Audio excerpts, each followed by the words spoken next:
Good afternoon. So I've been your MC a bit this afternoon, but I never actually introduced who I was. So my name is Chester Mayshag. I go by CJ. I've worked for the Department of Defense 36 years as of this month, and I hope to be working there for a few more years. But because I've been working for the Department of Defense for 36 years, I've started to think a little bit more about my retirement. I've been thinking about who's the future workforce, and I've been thinking about the fact that the Bureau of Labor Statistics has been showing there's less and less people available to enter into the workforce. So what are we doing? Are we going to expect that the next generation workforce is going to find us, or do we need to go out and find them? Do we need to help show them the connection between what it is they're studying in school and how these relate to national security challenges that affect their lives every day? That's the key thing. I think inspiring them and helping them see for themselves, drive their passion, right? We just need to show them the way. We need to show them that these opportunities exist. I'd like to say that this was my idea, but it was not. It was not my idea. Prior to my coming to so I worked for 30 years for the Air Force Research Laboratory. I worked concurrently 20 years in academia. However, before coming to OSD 6 years ago, there were three people who were very influential in making sure that this program saw the light of day. Those people are Dr. Sharon Hamilton in the corner here, Mr. Phil Mussman, who is not here today, and Dr. Dan Ragsdale, formerly of Texas A&M. They approached Congress and said, you know what, we have a problem here. If we go to the next chart, come to think of it, we have a problem here, right? We have this evolving national security landscape where the skills and expertise necessary to keep up with the evolving mission, they're not keeping up. The schools are not keeping up. And if we think about this and we're honest with ourselves, right? Academic institutions, they're businesses. Right? So the thing is that they're designing degree programs to be able to get students employed by the biggest employers out there. Now, we might say the DoD is the biggest employer, but it's not the only employer, and it's not the only focus of these schools. In fact, there may be even some proclivities not to worry too much about the DoD if you're in academia. So the thing is that we knew that we needed to get out there for select schools that were either NCAEs or the senior military colleges. Those three knew that we needed to kind of give a shot into the arm of those institutions to accelerate military and civilian talent pathways. And so there's two programs you're going to hear about this afternoon. Dr. Sharon Hamilton is going to be following us. She's going to be leading up the charge at the end here. She's going to talk about the Senior Military Colleges Cyber Institutes. I'm going to talk about the part that I got some mentorship from Dr. Dan Ragsdale when I had the privilege of working for him at OSD for all the other schools in the country that had ROTC programs, and this was called VICEROY. So the challenge here is that, particularly for people who work in my area of expertise at OSD, we work in the area of something called integrated sensing and cyber. And for a lot of people, they don't know what that means, all right? I know what cyber is, I know electromagnetic spectrum is. What is integrated sensing and cyber? It's this. It's this. This is an example. This is something that when the inventor of the smartphone in 2007 put this together, he says, I'm going to turn this thing onto the world and they will not know what to do with it. But we did figure out, we built an ecosystem, and now this is our window to the world. What is that application for national security that we can develop in the Department of Defense that integrates those capabilities effectively to defend our interests and to be able to project power where we need to? Our universities themselves, without our stewardship, are they going to be able to get there? I argue no. I think it's a partnership between the operational community as well as the academic community to help influence a curriculum and set of experiential activities to help guide students towards understanding that connection and then powering through their careers. And I'll tell you, I remember going back to college almost 40 years ago, the weed out courses, right? The student to the left and the student to the right who probably wasn't going to be there in 3 years. Anyone remember that story, ever hearing about that in school, right? Why were they not going to be there? They maybe didn't know why they picked that degree. Somebody told them it was a good degree, right? But they didn't own it. They didn't own it, right? We're helping these students own career pathways in electromagnetic spectrum operations and in cybersecurity. So this is how we reach out through K-12 programs, and I say reach out through them, leveraging existing K through 12 programs in the Department of Defense and the federal government, leveraging existing scholarship programs like you heard from Alice, right? Leveraging the NCAE designation, leveraging the 8140 work rules you heard about, right? And leveraging our network out in the research and engineering and operational community to help place these students permanently where they can do the most good. So we do this through developing foundational skills that align the student's academic experience to the DoD skills and mission, using experiential learning to accelerate and drive that career interest, and then expose the students to operational application through internships. That is the program. And I probably just said that right here, right? So part of this has to do with helping the universities tailor their academic offerings. Many of these schools perform DoD-related research, but if any of you work in academia, who works in academia here? I know Dr. Shu does, but a number of, okay, great, right? So they're a well-oiled machine that works very closely together and communicates perfectly, right?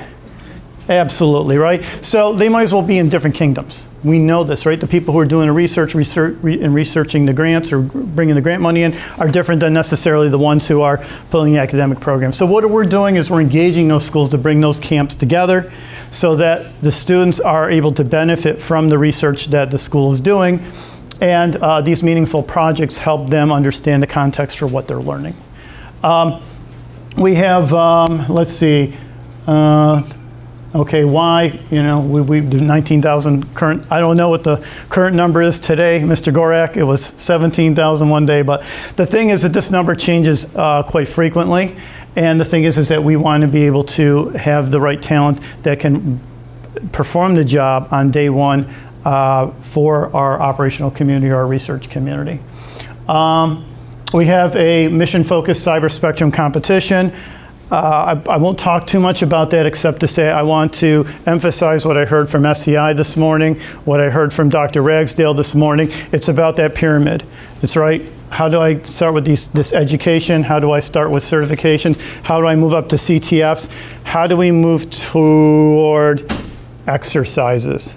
Exercises, not just cyber exercises, but exercises that fuse the kinetic domain to the cyber domain, the real mission. And we have an internship program that helps get students into employer sites. Many times what we do for the summer times, we hire the students through a 501c3 organization. It's a tech transfer organization known as the Griffith Institute. And these students are hired as non-for-profit employees, many times with clearances, and they can be very seamlessly connected to an employer site. They're not limited by necessarily the number of open slots. I think this summer alone we have about 150 to 160 students that we're placing around the country through our 10-week and 8-week program. 5 minutes left, thank you, okay. So this is the program at a glance. Currently anywhere from 42 to 46 institutions of higher education across the country, 1,700 scholars in the pipeline. We leverage things like Gen Cyber, JROTC, and so forth, Ring. We leverage, we work with the schools to enhance the education programs. We encourage the ROTC cadets who may already be booked in terms of their commitment to participate in competitions and things like that where they don't have the space within their course load. We have these mission-focused cyber competitions. I do have one slide on that. 2 internship programs, the Maven Internship Bootcamp. Typically this is an 8-week program when students are very vulnerable in their first year of their academic year where they don't necessarily have all their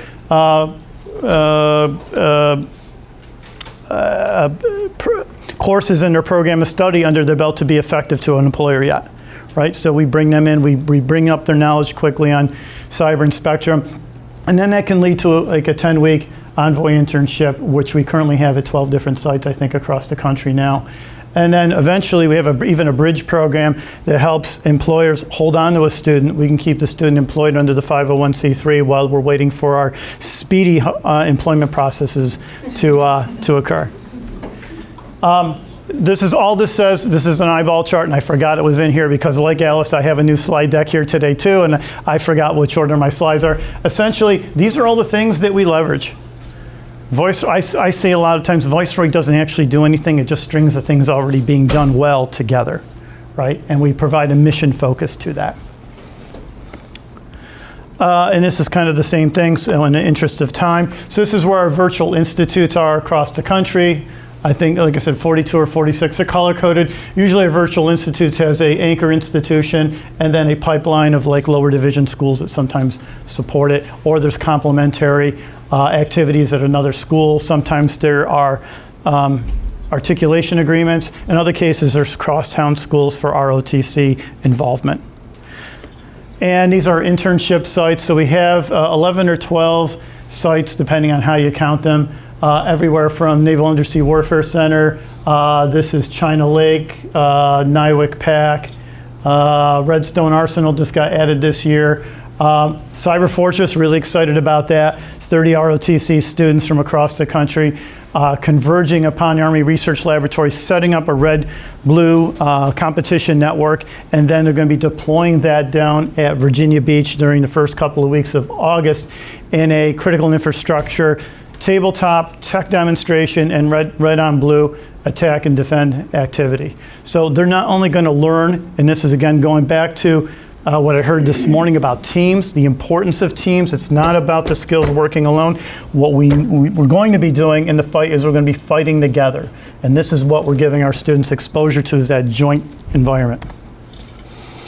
ROTC units across the country that are participating. Oh, I had a slide on this already, and I've just talked about it, so nothing more I'm going to add. This is why I think competitions are important. So to kind of pull on the thread that Dr. Ragsdale did this morning, it's understanding how hacking works is one thing, okay, or defending. Demonstrating you have some skills is one thing. I say CTFs, I think they're great. I don't think they're realistic, personally. Holding the ground, you have to hold the ground at the right time. Okay, and that's where I think the mission focus comes into play. Having that thing drive the fidelity of your exercise and the realism and the value of how teams plan, brief, execute, and debrief and learn. So that's what we do. We have, within VICEROY, we have activities, skill building activities across the year that culminate into a mission-focused exercise in the summertime. Where do our students go? Well, we're in our 4th year of execution, so we have students just coming out. We have new ways that we're tracking where our students are employed. But if we take a look here across Defense Industrial Base and DoD, that's where 45% of our students or more end up, maybe almost 50% of our students. 12% in federal and state, private sector about 40%. And they get hired across these kind of pathways. We've had a number of students that when they go in the private sector, I've had some great entrepreneurs who have started their own companies and are actually getting venture capital to build defense tools. I have other students who are going into private industry, the defense industrial base, operations, training, research here. And then federal and state here. One of these, now she is actually an Army reservist too, or Army Guard. Yasmin Chambers. So we have citizen soldiers that are still working in other parts of the government. How do you learn more about VICEROY? We got a website, right? But not only that, we're with the Times too, Instagram, LinkedIn, X, and Discord. We're at VICEROY Scholars. There's a little QR code down here somewhere as well. Take a photo of that. We encourage any of you who are interested in becoming a VICEROY Institute to visit this site. Contact the Griffiths Institute. They'll talk with me. We'll set up a meeting. If you want to be an employer that receives our interns over the summer, again, same thing. We have a number of different types of events, webcasts and things like that for our students. We also have some great resources for them too about what is USA Jobs. Whoa, gosh, I don't even want to know about USA. But we explain it to them how to write a resume so the resume actually gets reviewed properly. And then if they get, then they're considered, they get considered, right? But we don't want them to lose out just because they don't know how to write. So anyway, we have lots of resources available here on this website. I'm sure I'm missing things. So that's just a summary of VICEROY, and I think I'm probably about 10 or 15 minutes, so I think that's about where I wanted to be. Any questions about VICEROY before I move into the next segment? Yes, sir. Are you all looking at any avenues for active duty, either retired or just separating, doing some kind of skill bridge or fellowship with VICEROY? I understand as it is right now, it's for new students entering higher education. I'm glad you brought that up because I mischaracterized the program. It's not only for new students. For example, we have a pretty rich program in the Michigan-Detroit area, University of Detroit Mercy, where they're upskilling and reskilling the Army National Guard units there, for example, on how to secure portable maintenance aids that are used for tow motors and other types of things like that. So we do have, at many of our schools, we have not only a new entrance pathway, but also an upskilling and reskilling pathway. We're not officially affiliated with SkillBridge, but that's something we can talk about. Other questions? Is it grad and undergrad, or it seemed geared toward undergrad? It's geared towards undergrad, but yes, we have graduate students too, and I think we might even have a PhD student in the program. And we are more closely partnering with CSA. So in the past, we've accepted students from SFS and CSA, but we like Alice better. So the thing is that we are encouraging all of our students to apply for the CSA scholarship. And of course, you know, many of my schools are NCAEs. In fact, I prefer them to be NCAEs. So I tell them, I said, you want to be an NCAE because otherwise your students are missing out on an opportunity to get a valuable scholarship. Yes, ma'am. I was going to ask you a pointed question. How can academia that's in this room get involved with VICEROY? So, so you can, first of all, we have a booth. Thank you, thank you. We have a booth, so please come visit us over just down the stairs. We have a number of materials. You can talk to the Griffiths Institute, who is our 501c3 partnership intermediary who runs this. We run it through the Air Force Research Laboratory in Rome, New York, who's been a great partner in this right from the very beginning. Or of course, after this session, you can reach out to me, Ms. Siddiqui, Ms. Teresa Rusin, who is my communications lead in the back.